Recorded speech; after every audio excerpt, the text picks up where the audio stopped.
今次同大家去到洱海嘅西面參觀喜洲古鎮，仲有去到網紅嘅打卡點洱海嘅 S 灣，跟住夜晚去到麗江食翻個地道嘅菌菇宴。精彩嘅內容你唔好行開啦！你嘅訂閱係我哋做創作人最大嘅支持。一個位於響洱海西盤溪村嘅網紅打卡點 S 灣，係嚟大理旅遊必到嘅景點之一。大家好，我係多士貓。今日響雲南嘅第3日早上，我哋食完早餐，會帶大家去到洱海嘅西面暢遊嗰邊嘅景點。我哋住呢間酒店，其實就係位於響洱海邊嘅民宿酒店。呢間民宿佈置得非常之雅致同埋簡約，除咗擺咗餐台可以享用早餐之外，響天台仲有幾個打卡嘅設施。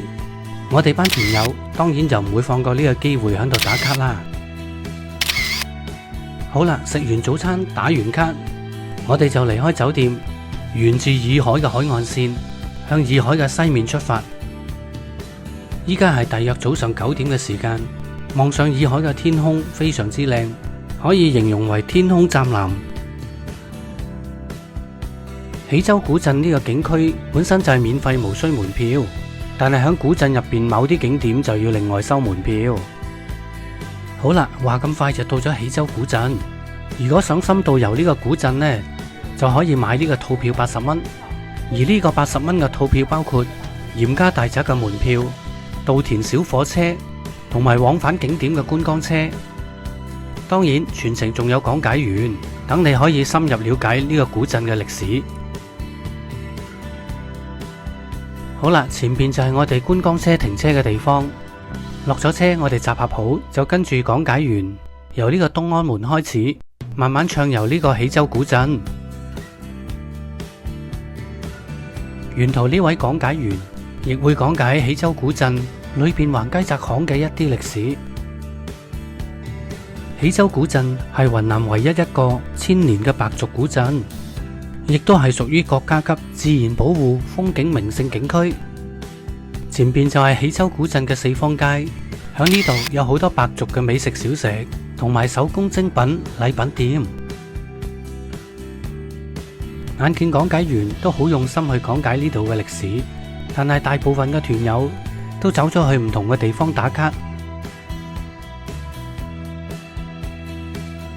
好啦，我哋跟住講解員入去呢個嚴家大院，聽佢講下大宅嘅歷史先。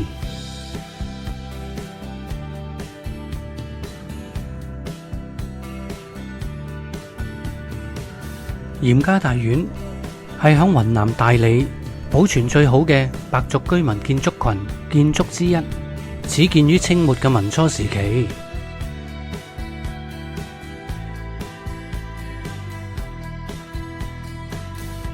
呢座百年嘅老宅融合咗白族嘅傳統工藝同埋中西合璧嘅風格，亦都被譽為白族建築藝術嘅活化石。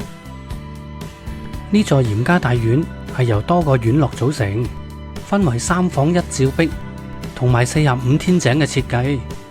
而3房1照壁嘅意思就係分為正房同埋兩側嘅廂房，而45天井嘅意思就係4房圍合，中間大天井加4個小天井。總括用現代嘅角度去形容，呢座大院就係豪宅中嘅豪宅。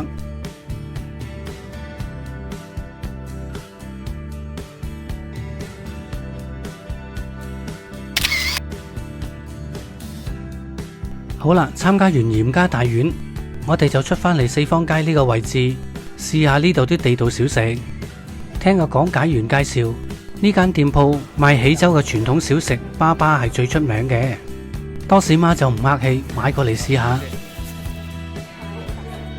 呢間店鋪嘅脆皮烤山豬，睇落去件件都好靚。呢啲脆皮嘅烤山豬，細份嘅就35蚊一份。隔籬仲有雲南嘅竹筒飯，眼見多士媽樣樣都想試，我真係要制止下佢啦。呢間6號冰棍，啲冰棍嘅味道唔錯。如果大家有機會嚟喜洲古鎮，我都建議大家試下，10蚊一條，又可以食，又可以攞嚟打卡。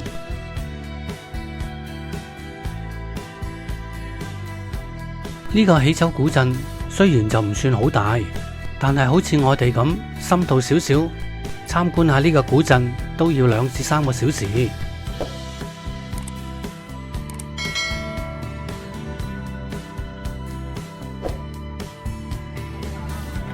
呢度又溫馨提示下大家，想嚟雲南旅遊要注意嘅地方，第一樣就要做好防曬。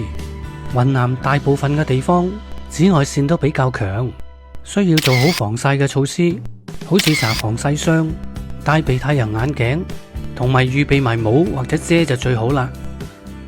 第二樣就係保暖方面，雲南早晚嘅溫差較大，建議出去玩都係帶定薄外套比較好。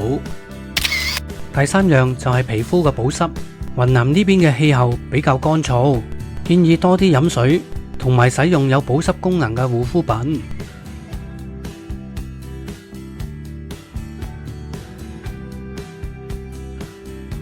好啦，呢度就係喜洲嘅稻田公園，我哋會坐上小火車暢遊呢個稻田。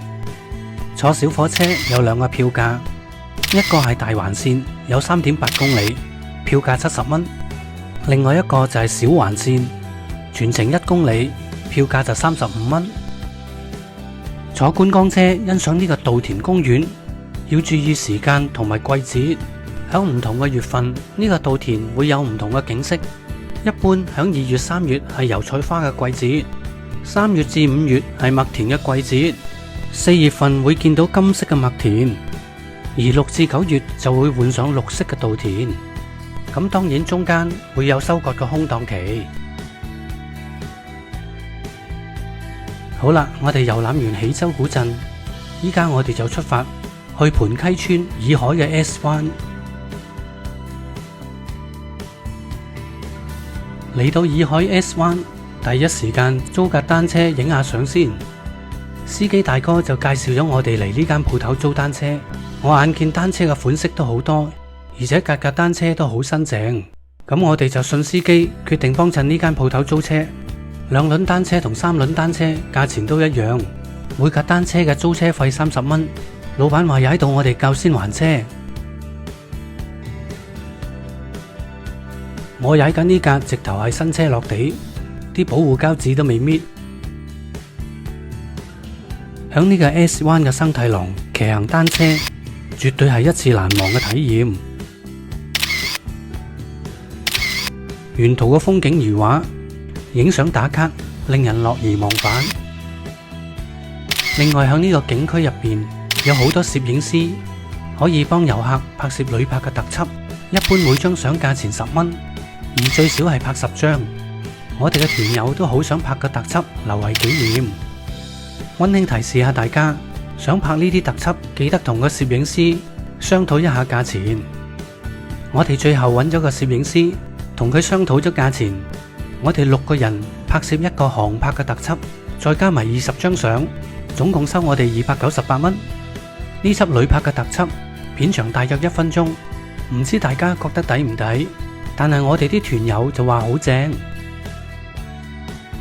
其實拍呢個1分鐘嘅特輯，我哋都拍咗1個小時有多，因為6個人踩住4架單車，要做到大家嘅車速一樣，又要合拍，出嚟嘅效果先至會好睇，所以都 NG 咗無限咁多次。好啦，拍完特輯，我哋離開呢個網紅 S 灣，準備我哋去下一個景點，就係麗江啦。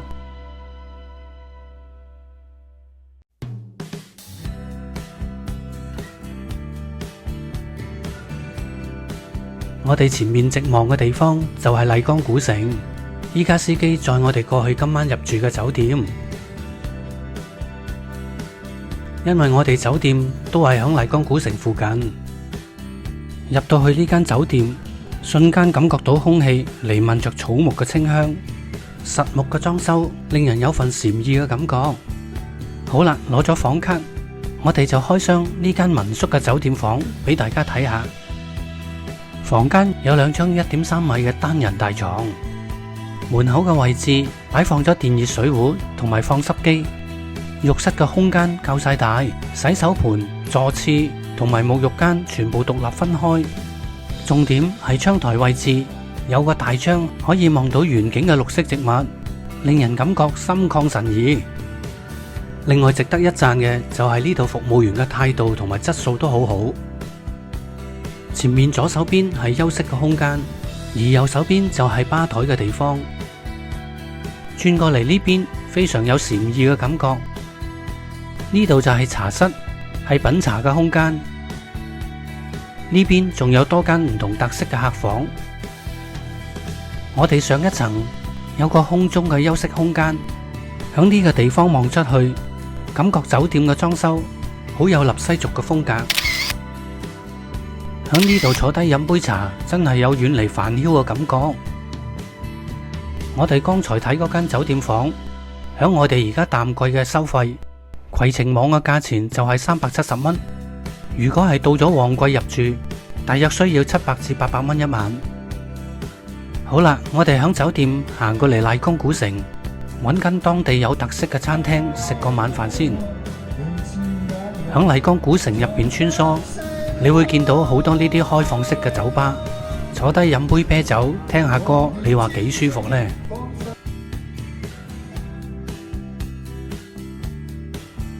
另外，你會見到好多唔同地方嘅特色小食。呢間係雲南特色嘅網紅迷你冰葫蘆。呢間雲南18怪，原來係豐盛嘅昆蟲宴。呢啲昆蟲有豐富嘅蛋白質，佢仲寫住有美容養顏嘅功效。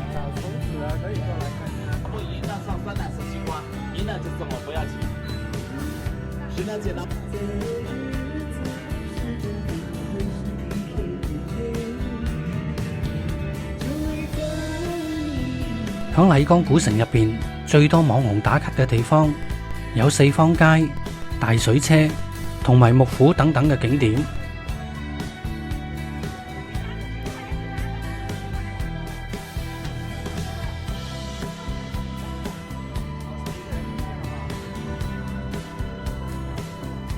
前邊就係我哋今晚要去嘅餐廳，呢間食菌客雲南野生菌火鍋店，響大眾點評同埋小紅書都好多人推薦。我哋較早前已經打咗電話嚟訂位啦。呢間餐廳嘅位置非常之便利，就響古城大水車嘅附近。入到餐廳，響窗口嘅位置望出去，見到古城嘅夜景非常之靚又熱鬧。我哋響大眾點評嗌咗個6人套餐，呢個套餐就624蚊。我哋另外加多個40-50蚊嘅菜品，埋單都唔使680蚊。呢個盤有10種菌，呢位服務員幫我哋逐一去介紹。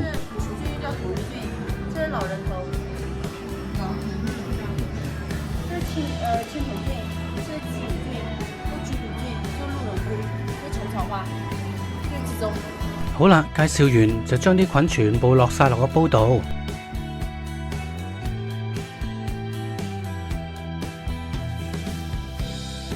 呢個菜品就係我哋另外加㗎啦。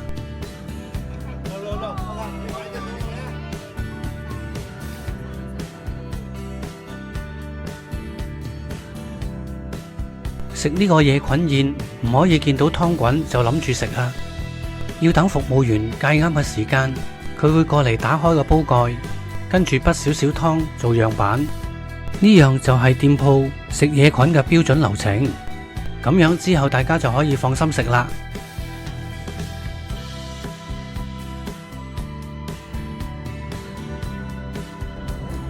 好啦，食完嘢就出嚟行下麗江古城，順便消化一下。夜晚着咗燈嘅麗江古城，其實比日頭仲靚。麗江古城響1997年被列入世界文化遺產名錄，而古城嘅建築風格別樹一格，佢依山就勢而建，街巷嘅縱橫交錯，青石板路嘅遠亭曲折，令到整個古城嘅設計錯落有序。呢一集就介紹到呢度啦，多謝大家觀看。下一集會介紹我哋上玉龍雪山，到時大家唔好錯過啦。好啦，鍾意呢條片嘅請你幫忙點讚、訂閱同埋分享俾你嘅朋友睇。喺度呼籲下，未訂閱嘅朋友，請你幫忙訂閱啦！你嘅訂閱係我哋做創作人最大嘅支持。